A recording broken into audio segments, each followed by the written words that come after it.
estás conmigo, no temeré tu dulce voz,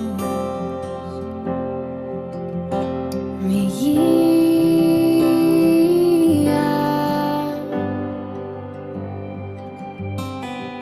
Confiaré,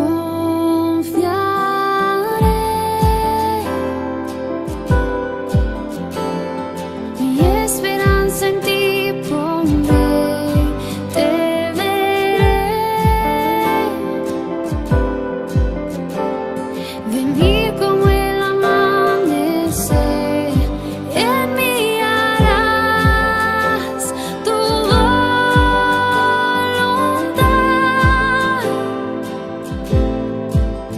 en la sombra de tus alas siempre quiero estar.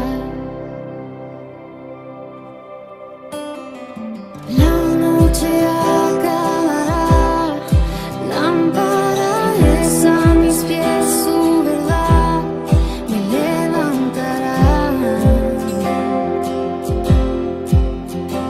De nuevo, puestos los ojos en ti, es esa la forma en que quiero vivir, dejando atrás la duda y el miedo. Confiaré, mi esperanza en ti pondré, te veré venir como el amanecer, en mí harás tu voluntad, en la sombra de tus alas siempre quiero estar. Oh, Descansaré conmigo en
Dios te bendiga, amado hermano y hermana que escuchas este mensaje, amadas familias que quizás comparten estos momentos con Dios y su palabra. Yo te invito a que abras la Biblia otra vez. Hay vida en este libro, en esta sagrada palabra de Dios. Hay vida porque es la palabra de Dios. Te invito a leer. Hemos estado en el libro de Efesios, estamos en el capítulo 4. Vamos a continuar desde donde terminamos la vez pasada. El domingo pasado hablamos de Jesús, la centralidad de nuestra vida y cómo Él nos hace crecer. Nos da el crecimiento como cuerpo de Cristo y como individuos en el cuerpo de Cristo. Vamos a continuar haciendo más específico cómo es que Cristo nos cambia, cómo es que Cristo nos transforma. Y vamos a leer del verso 17 al verso 32. Dice así la palabra de nuestro Dios. Esto pues digo y requiero en el Señor, que ya no andéis como los otros gentiles, que andan en la vanidad de su mente, teniendo el entendimiento entenebrecido, ajenos de la vida de Dios por la ignorancia que en ellos hay, por la dureza de su corazón, los cuales, después que perdieron toda sensibilidad, se entregaron a la lascivia para cometer con avidez toda clase de impurezas. Mas vosotros no habéis aprendido hacia Cristo, si en verdad le habéis oído y habéis sido por Él enseñados conforme a la verdad que está en Jesús. En cuanto a la pasada manera de vivir, despojaos del viejo hombre que está viciado conforme a los deseos engañosos, y renovaos en el espíritu de vuestra mente, y vestíos del nuevo hombre, creado según Dios en la justicia y santidad de la verdad. Por lo cual, desechando la mentira, hablad verdad, cada uno con su prójimo, porque somos miembros los unos de los otros. Airaos, pero no pequéis, no se ponga el sol sobre vuestro enojo, ni deis lugar al diablo. El que hurtaba, no hurte más, sino trabaje haciendo con sus manos lo que es bueno, para que tenga que compartir con él que padece necesidad. Ninguna palabra corrompida salga de vuestra boca, sino la que sea buena para la necesaria edificación, a fin de dar gracia a los oyentes. Y no contristéis al Espíritu Santo de Dios, con el cual fuisteis sellados para el día de la redención. Quítense de vosotros toda amargura, enojo, ira, gritería y maledicencia y toda malicia. Antes, sed benignos unos con otros, misericordiosos, perdonándoos unos a otros, como Dios también os perdona a vosotros en Cristo. Dios bendiga su palabra. Vamos a orar. Oh Padre amado, qué preciosa es tu palabra. Tú nos describes aquí la nueva vida en Cristo y es intensamente práctica. Danos la sabiduría para acercarnos a tu palabra, Señor, con esperanza y con fe, con alegría y con grandes expectativas, de que no importa dónde estemos, podemos mejorar, porque tu palabra busca edificarnos. En medio de nuestras luchas, aún con nuestra propia carne, con ese viejo hombre que aquí se menciona, danos victoria y danos luz y claridad para caminar contigo de la manera que te agrada. Gracias por tu presencia, amado Jesucristo, porque tú siempre estás con nosotros. Te pedimos ahora que nos bendigas a través de tu palabra y nos des tu luz, para gloria tuya y bendición nuestra. En el nombre de Cristo lo pedimos, amado Dios. Amén. Amén y amén. El autor Erik Larson escribió un libro, se llama Lo espléndido y lo vil, y narra unos meses en la historia de Inglaterra. Son meses históricos de gran significado porque era durante la Segunda Guerra Mundial, cuando Adolfo Hitler, después de haber conquistado el norte de Europa, desata su ira contra Inglaterra, que es el único que le falta. Y por supuesto Francia acaba de ceder y se acaba de rendir, y solo quedan los ingleses como el escollo faltante para él tener el control absoluto de toda Europa. y del norte de África. Y se desata una guerra. Y por supuesto el autor Larson pues presenta a los buenos y a los malos. Las líneas están claramente delineadas. A este lado los buenos, Winston Churchill, su gabinete, los que trabajan con él. Al otro lado, los malos, Adolfo Hitler, Goebbels y todos sus secuaces. Y por supuesto, todo parece desde el punto de vista de ellos que las líneas son tan claras que sabemos exactamente quiénes son los buenos, quiénes son los malos. Y al ver la historia desde esa perspectiva, las cosas parecen tan fáciles, ¿verdad que sí? Pero cuando tú y yo miramos nuestra propia vida y tratamos de cruzar la línea sobre nuestros corazones, tú y yo reconocemos que no hay tal cosa como buenos y malos, sino que en cada uno de nosotros está esa semilla del pecado que nos hace separarnos de Dios. En otras palabras, las palabras del insigne apóstol Pablo cuando él escribió a los romanos y les dijo: porque todos hemos pecado y estamos destituidos de la gloria de Dios, es cierto. Que en cada uno de nosotros es como el famoso clásico de el doctor Jekyll y el señor Hyde. El hombre, este doctor talentoso, creativo, que logra crear esta enferma de esta poción, de esta inyección, donde él por un lado, cuando es el doctor Jekyll, es un hombre espléndido, pero que cuando se transforma en Mr. Hyde es un hombre capaz de las vilezas y fechorías más grandes. Y esa lucha es la que él tiene en su corazón. Y si tú lees la historia de ese clásico, si lo recuerdo bien, al fin y al cabo Mr. Hyde es el que termina ganando la batalla. Porque llega un momento donde este hombre llega a estar más cerca de Mr. Hyde al punto que ya no quiere regresar a ser el Dr. Jekyll. Sin embargo, la Biblia es un libro de transformación. Es un libro donde se nos cuenta la historia de cómo Dios redimió nuestras vidas para transformar nuestras vidas, para hacernos a imagen y semejanza de su Hijo amado, el Señor Jesucristo. Y que la historia de la redención es una historia de transformación, porque a través de Jesucristo tú y yo podemos llegar a ser diferente a lo que hemos sido. Y en la carta de Pablo a los Efesios se presenta esta nueva comunidad, esta nueva sociedad, llamado la eclesía o la iglesia, que está compuesta por personas que eran pecadoras, pero que por la gracia de Dios, Dios los ha levantado, los ha transformado y les ha dado una esperanza de una nueva vida a través de Jesucristo. Y Pablo está escribiendo esta carta a una iglesia que es gentil. La palabra gentil no es como tú y yo pensamos en términos de gentileza. Los gentiles eran aquellos que se consideraban no judíos. Estaban los judíos y estaban los gentiles, que incluía todas las diferentes y diversas razas y clases y grupos nacionales y grupos étnicos. En otras palabras, todo aquel otro que no fuese judío. Y Dios había puesto una marca de separación, porque al escoger al pueblo de Dios y darle sus promesas y darle sus mandamientos y darle su pacto, lo distinguió y lo separó del resto del mundo. Pero Dios no lo hizo porque quería solo favorecerlos a ellos. La meta de Dios había sido levantar a la nación de Israel para que todos pudieran venir a ellos y recibir de la luz que ellos mismos habían recibido de Dios. Pero el pueblo de Israel no cumplió su llamado ni su propósito. Ellos, al contrario, se sintieron especiales y en vez de ayudar al mundo le tornaron la espalda.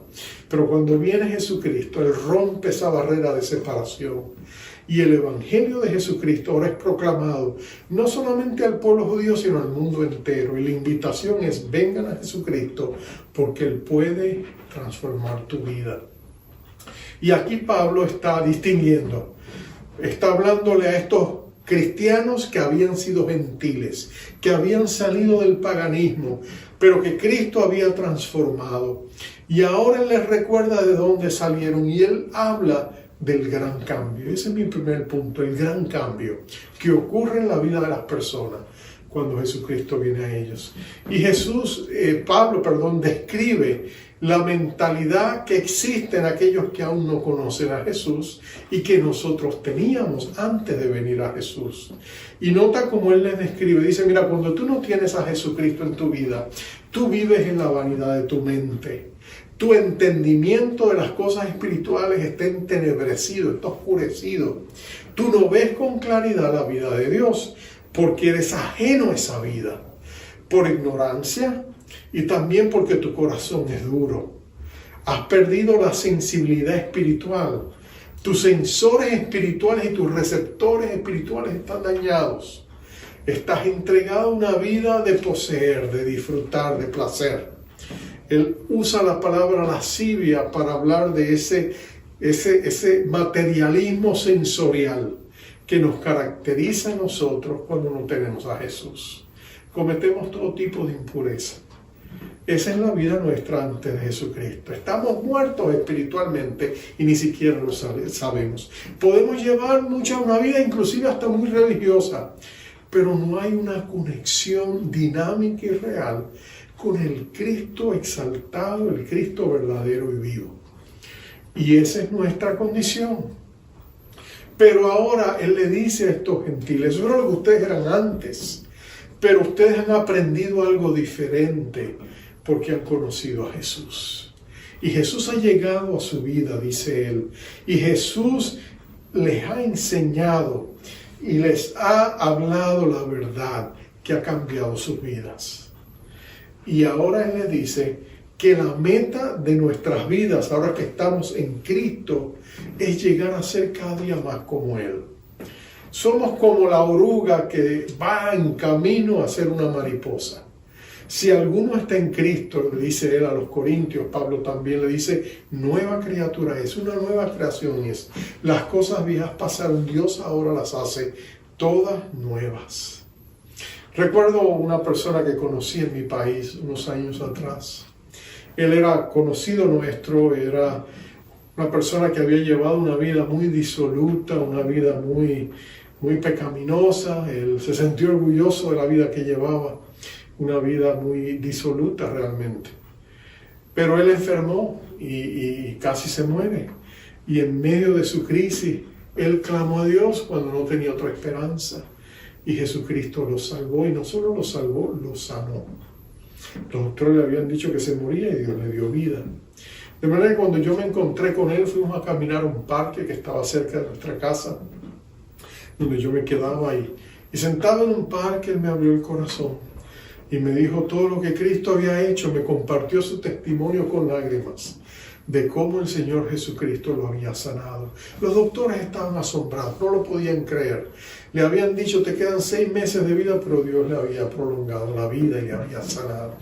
Los doctores miraban las 2 copias de las radiografías y no lo podían creer. ¿Dónde estaba el otro que habían visto antes? Estaba aquí, pero no estaba en la nueva. Y entonces estaban asombrados, pero él sabía que había sido Jesús, porque Jesús había venido a él en una noche y le había sanado, y él se había entregado a Jesús, pero ahora está allí contándome ese increíble testimonio de lo que Cristo hace. Y de pronto sus ojos se llenaron de lágrimas y de emoción, y me dijo, dime, ¿qué puedo hacer para cambiar? No quiero seguir siendo el mismo que fui, quiero ser diferente. Lo que antes hacía ya no lo quiero hacer. ¿Cómo voy a pecar contra Dios cuando me ha mostrado tanta misericordia? Te refiero a la sustancia de lo que me dijo, porque él había sido tocado por Jesucristo. Él quería ser diferente. Él sentía la emoción que sienten todos que han tenido un encuentro con Jesucristo. Queremos ser como Él es. Queremos leer la palabra de Dios y conocer a Jesús. Y queremos que Dios haga algo en nosotros, porque nosotros no podemos hacerlo. Y mira, hay 2 cosas que cuando hablamos del cambio, el gran cambio que Dios hace en nuestras vidas, hay 2 cosas que tenemos que tener bien claros. Porque cuando leímos estos pasajes, Pablo está dando mandamientos. Está diciendo imperativamente, no hagan esto, no sean así. Y está diciendo todo lo que ellos no pueden hacer. Pero tú tienes que entender 2 cosas en esta transformación. Lo primero es, que todo lo que tú necesitas para poder cambiar, Cristo ya lo hizo por ti. Todo lo que tú y yo necesitamos para cambiar, Cristo ya lo hizo. En otras palabras, nosotros no tenemos que generarlo. No es una autorreforma lo que estamos haciendo, no es una autotransformación. Lo que nosotros tenemos que hacer es entrar en la bendición de lo que Dios ha hecho, espiritualmente hablando. Y lo otro es que en virtud de eso, cuando Dios te manda a hacer algo, tú vas a recibir el poder que necesitas para hacerlo. En otras palabras, Dios nunca te va a pedir a ti que hagas lo imposible, porque no sería justo y Dios no es injusto. Y tú lo ves en las Escrituras. Los grandes hombres de Dios, cada vez que Dios les mandaba hacer algo, ellos mismos no tenían los recursos para hacerlo. Pero porque Dios los había mandado, la promesa de Dios era que Él le daría lo que necesitaban para poderlo hacer.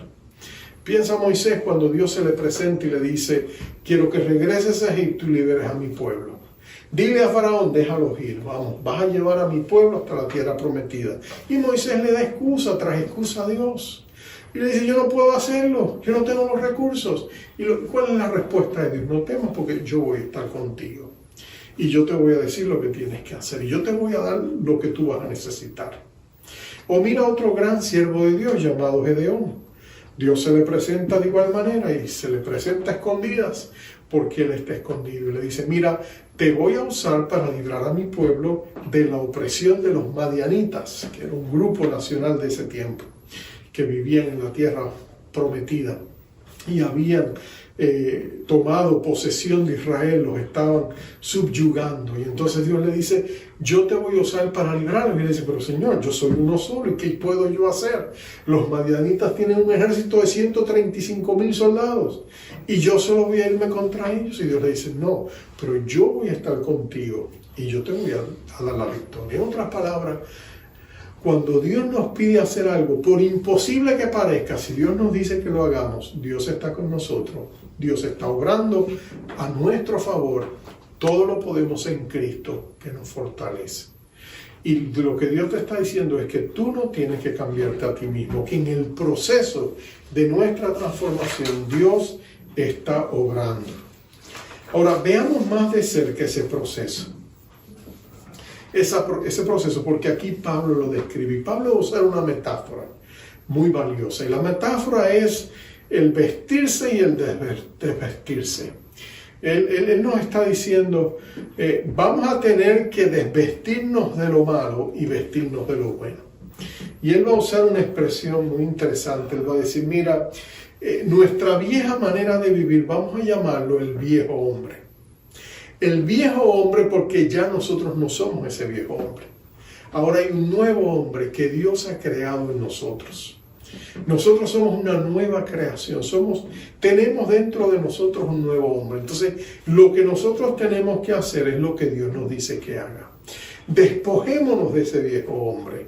La palabra despojar significa quitarnos, separarnos de esos patrones de vida, de conducta. Separémonos de la vida antigua, del viejo hombre que antes éramos, y abracemos, revistámonos, renovémonos con ese nuevo hombre que Él nos ha dado. Y mira cómo Él describe nuestra vida pasada. El viejo hombre, Él lo describe y dice: mira, las cualidades que antes teníamos y que ahora Pablo nos dice que desechemos es la mentira. Él dice: ya no mientan, desechen la mentira, desechen el estar airados, el enojo, desechen el robo, no hurten, desechen las palabras corrompidas, quítense de vosotros la amargura, el enojo, quítense de ustedes la gritería, la maledicencia y la malicia. Pablo dice: eso era parte del viejo hombre. Tenemos que despojarnos de eso, tenemos que quitarnos. tenemos que desatarlo de nosotros. Si estamos luchando con el enojo, en el nombre del Señor Jesús tenemos que decir: Señor, yo saco eso de mí, porque eso era del viejo hombre y ya yo no lo soy. Yo saco la mentira, yo saco el enojo irreprimible, yo saco lo que antes hacía, ese deseo de robar, esas malas palabras que salen a borbotones de mi boca, yo las saco de mí. Señor, las saco de mí, las desecho, las despojo, en el nombre del Señor Jesucristo. Y atamos a nosotros, nos renovamos a nosotros, unimos a nosotros lo que Él está diciendo. Si antes mentíamos, ahora escogemos decir la verdad. Si antes nos enojábamos, ahora podemos enojarnos, pero sin pecar. En otras palabras, sin darle rienda suelta al enojo. Si antes robábamos, ahora trabajamos, atamos eso a nosotros, esa ética de trabajo. Palabras edificantes las atamos a nosotros, ya no palabras corrompidas. Antes hemos desechado la amargura, el enojo, la gritería, la maledicencia y la malicia, y ahora, Señor, escogemos hacer lo correcto. Atamos a nosotros la benignidad, la misericordia, el ser perdonadores. Entonces mira lo que Él está diciendo. Tiene que haber ese proceso donde nosotros sacamos lo malo y abrazamos lo bueno. Y es un proceso. Es algo con lo cual luchamos. Acuérdate, cuando tú vienes a Cristo hay patrones de conducta que tú has llevado toda la vida. Y no todos son buenos. Entonces hay cosas malas que están bien compenetradas de ti. Pero ahora el Espíritu de Dios te dice, la palabra te dice, tienes que dejar de hacer eso. Ya no puedes hacer eso. Y el Espíritu Santo trae convicción a tu corazón para que tú cambies tu manera de ser. Imagínate una persona, yo he conocido personas que me confiesan, me han dicho: pastor, yo crecí en un ambiente donde la mentira era común. Yo mentía hasta cuando no tenía que mentir. No podía decir la verdad, siempre tenía que buscar un ángulo para decir algo, para presentar algo que no era cierto, que era falso. Y era tan parte de mi naturaleza que yo ya ni me daba cuenta cuando yo mismo mentía. Hasta que leí la palabra de Dios, donde dice que el diablo es el padre de toda mentira. Y sentí que el Espíritu de Dios me dijo: ¿por qué tú quieres imitarlo a él? Cada vez que tú mientes, lo imitas. Y él empezó a pensar y empezó a decir: bueno, hay veces que él mentía porque sentía que la mentira le ayudaba a hacer ciertas cosas, a persuadir ciertas personas. Él sentía que a veces tenía razones, buenas razones para mentir. Hasta que se dio cuenta de que la mentira era mentira y que él no podía mentir. Y un día le dijo: Señor, yo no puedo mentir, ayúdame a decir la verdad. Y fue sensible a la voz de Dios y cambió. Y hoy día Dios le separó de ese espíritu mentiroso, esa actitud mentirosa que había en él. Dios lo despojó de ella. Y a medida él luchaba por decir la verdad, Dios lo llevó a un punto de liberación, de libertad, donde hoy el día ya no es esa persona mentirosa que antes era. Y toda su familia lo aprecia, su esposa lo aprecia, sus hijos lo aprecian. Una persona que antes se consideraba una persona cuyas promesas nunca se cumplían, de pronto ahora su palabra tiene peso, porque tiene el peso de la verdad, el compromiso y la nobleza que viene con decir la verdad. Cuando tú vienes de un mundo lleno de adicciones, cuando tú vienes de un mundo como venían estos efesios, un mundo pagano, un mundo que estaba lleno de todo lo peor que la cultura toleraba, cosas que hoy día sería un escándalo. En aquellos tiempos no eran conducta escandalosa, era una manera de vivir, un estilo de vida. Entonces, cuando estos cristianos, cuando estas personas conocieron a Cristo, llegaron a ser cristianos, había tantas cosas que tenían que ser desechadas de ellos.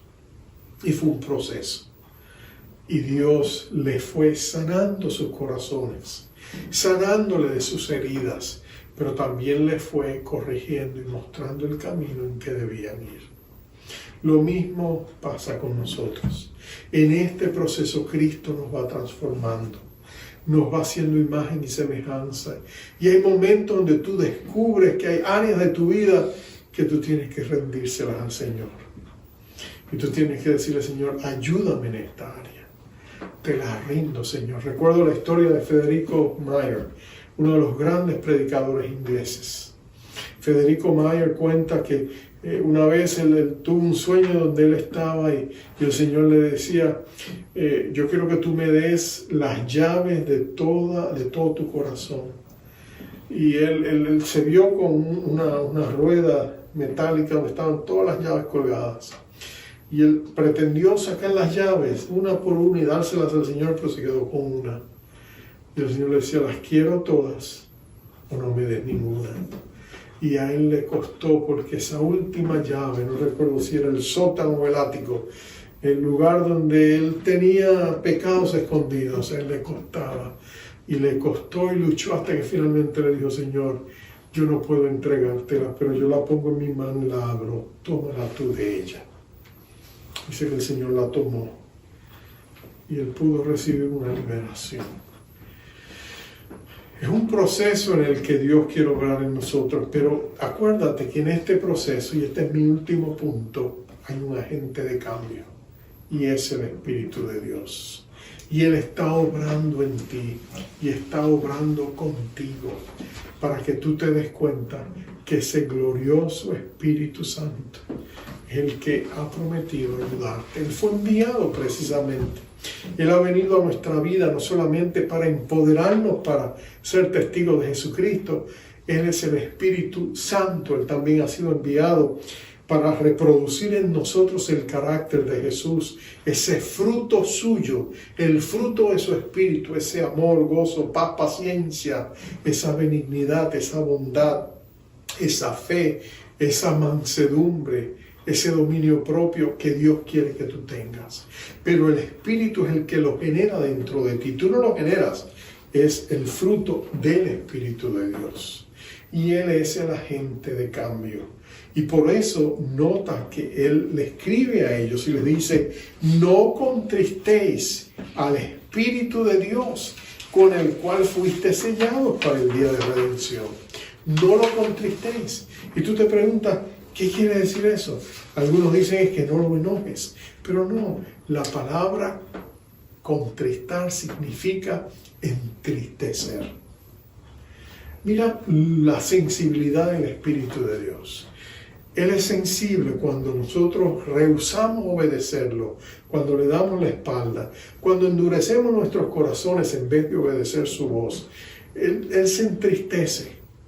Y no es que Él sea sensible, pobre Espíritu de Dios que es tan sensible, no se le puede ofender. No se trata de ese tipo de ofensa. Es la ofensa que viene cuando el Espíritu de Dios sabe que cuando tú tomas el camino de la rebelión, el que te vas a lastimar eres tú mismo. Él siente pena por ti, Él se entristece porque estás escogiendo no lo mejor que Dios tiene para ti, sino lo peor que te va a suceder a ti mismo. Es como un buen padre o una buena madre que le dice a sus hijos, mira, no hagas esto, no hagas lo otro. Y los hijos dicen, de todas maneras van y lo hacen. Y los padres se entristecen. ¿Se entristecen porque no les hicieron caso, porque sus egos fueron ofendidos? No, los padres se entristecen porque ahora ven a sus hijos sufrir las consecuencias de sus acciones. Entonces ellos se entristecen porque le quisieran decir, si me hubieras escuchado, no te hubiera pasado eso. Si hubieras obedecido, no estarías en ese problema. Si no me hubieras dado la espalda, tú hubieras evitado tantos dolores de cabeza. No estarías crucificado con tantos dolores. Recuerdo una madre que le dijo a su hija, no te cases con ese joven. Él no conoce a Cristo, te va a hacer sufrir. La hija no quiso escuchar, se casó y sufrió. La madre estaba triste, su hija iba llorando todos los días, mira lo que me ha hecho. Y la madre sufría, pero la madre le había dicho, entristecer al Espíritu de Dios es cuando hacemos aquello que no está bien. Pero el Espíritu Santo está con nosotros para que no solamente nos ayude a vivir la vida cristiana. Nota que todas estos verbos se dan en el contexto de relaciones interpersonales. En otras palabras, no hurtes, es porque tú le robas a alguien. Cuando dice te enojas, es porque ofendes a alguien. Cuando habla de todas, es hablar mentiras, mentirle a alguien. Decir palabras corrompidas, insultar a alguien. Pero nota que en el contexto relacional de la iglesia, Pablo nos está diciendo, cuando tú dejas que el Espíritu Santo forje a Jesús dentro de ti y su fruto ahí se manifiesta, entonces las relaciones con los demás van a cambiar. Entonces somos benignos unos con otros, entonces somos misericordiosos, entonces usamos la empatía, nos ponemos en el lugar de otras personas y entonces podemos perdonar a otros porque estamos conscientes de que Dios a nosotros también nos perdonó.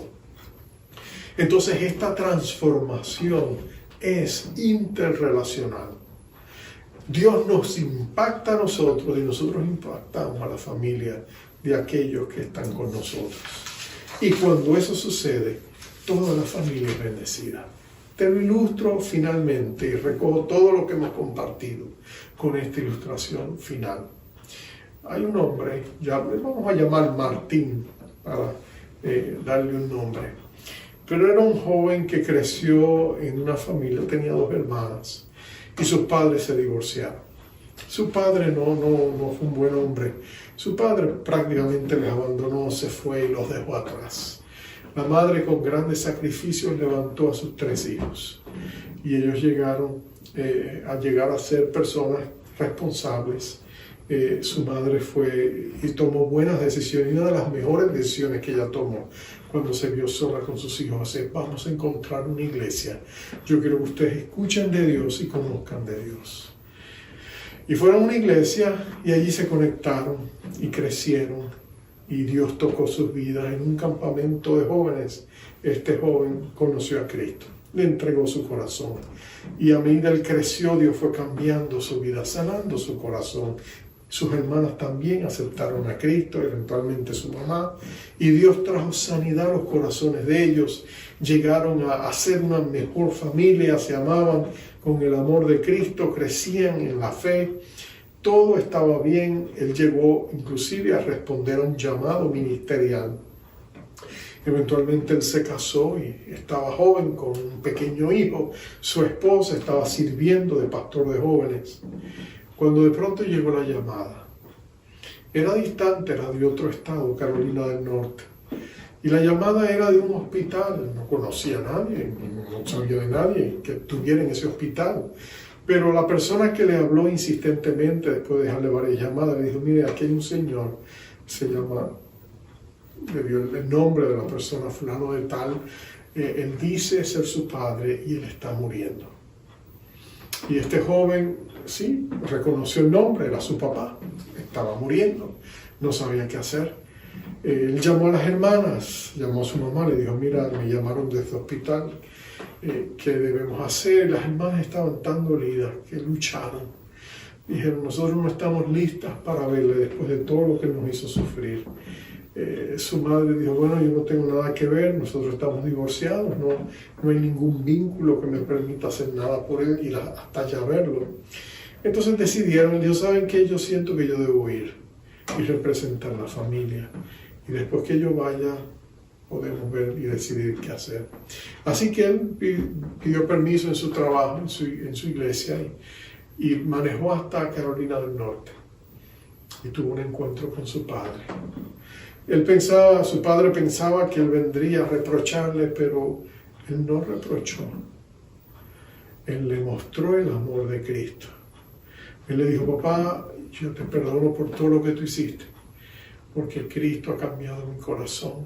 Yo soy otra persona ahora y lo único que yo puedo decirte es que Jesucristo te ama. Esto quebrantó a su padre, porque su padre en su orgullo no quería pedir perdón. Pero cuando su hijo le habló de esta manera y le dijo, yo te he perdonado, su corazón se conmovió, se echó a llorar. Para cortar la historia, eventualmente él aceptó a Jesucristo en ese tiempo que su hijo le fue a visitar por esos días. Eventualmente las hijas también pudieron comunicarse, expresarle su perdón. Y aunque su padre eventualmente murió y partió con Cristo, hubo una sanidad en esas vidas, porque ese gran cambio que Cristo había hecho en ellos, ese proceso a través del cual el Espíritu de Dios les había llevado para formar a Jesús en ellos, y también esa obra de Cristo en la vida de ellos permitió que, aunque fuera muy doloroso y tan tarde, hubiera habido una reconciliación. Solo Cristo podía hacer eso, por la obra que Él había hecho en ellos. Y el Espíritu de Dios, el agente de cambio, había instrumentado las cosas de tal manera que esto se pudo dar. Solo Dios, solo Dios. Quizás tú estás caminando con el Señor, quizás has conocido a Cristo, pero quizás estás pasando por algunas luchas y estás en necesidad de un toque transformador de esa gracia divina. Yo te invito a que en este momento oremos y vamos a despojarnos de ese viejo hombre. Vamos a reconocer que ese viejo hombre está con Cristo juntamente crucificado y nosotros ya no somos Él, porque con Cristo estamos juntamente crucificados y la vida que vivimos ahora la vivimos en la fe del Hijo de Dios, el cual nos amó y se entregó a sí mismo por nosotros. Oremos. Padre amado, en esta hora venimos ante ti. Oh amado Cristo, qué precioso es saber que tú eres el gran alfarero, que por tu obra en la cruz del Calvario vas transformando nuestras vidas, oh Dios, tomando nuestras vidas y haciendo algo precioso, digno de tu gracia.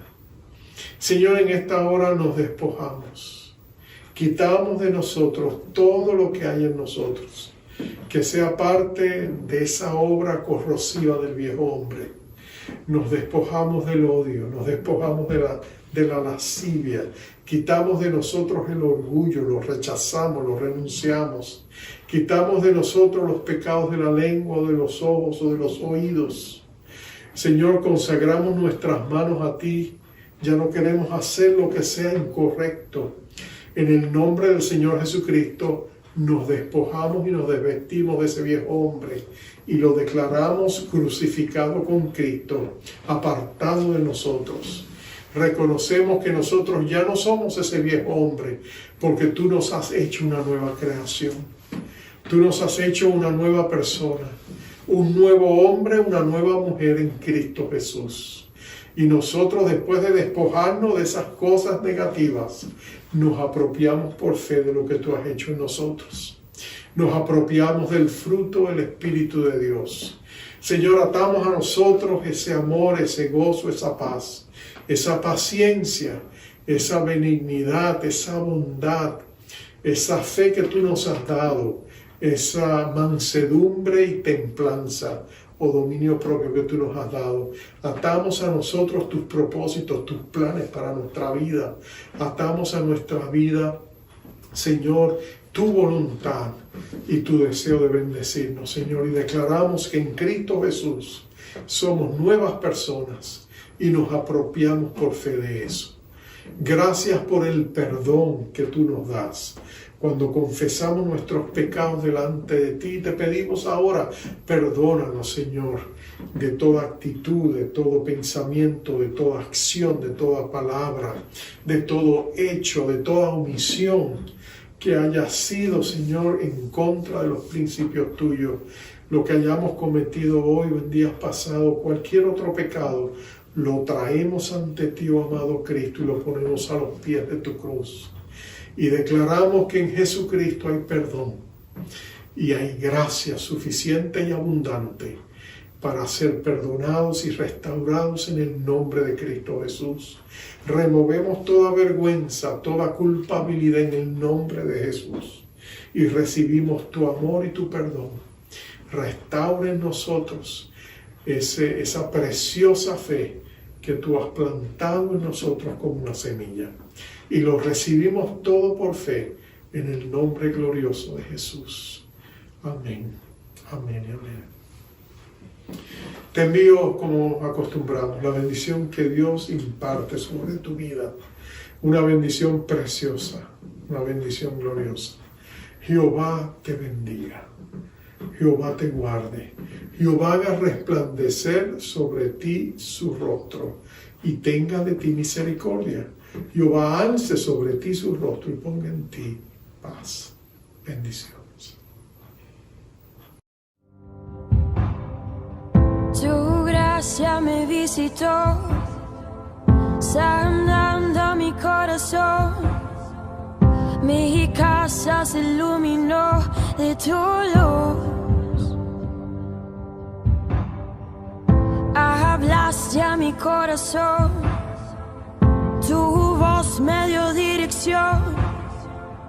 Camino al amparo de tu luz. Y en la tempestad estaré seguro. Tú me sostendrás con tu brazo fuerte. Tú, mi buen pastor, guiarás mis pasos, cuidarás de mí. En la tempestad estaré seguro. Tú me sostendrás con tu brazo fuerte. Tú, mi buen pastor, guiarás mis pasos, cuidarás de mí. Tu gracia me visitó, sanando mi corazón. Mi casa se iluminó de tu luz. Hablaste a mi corazón, tu voz me dio dirección. Camino al amparo de tu luz. En la tempestad estaré seguro. Tú me sostendrás con tu brazo fuerte. Tú, mi buen pastor, guiarás mis pasos, cuidarás de mí. En la tempestad estaré seguro. Tú me sostendrás con tu brazo fuerte. Tú, mi buen pastor, guiarás mis pasos, cuidarás de mí.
Estaré seguro, tú me sostendrás con tu brazo fuerte.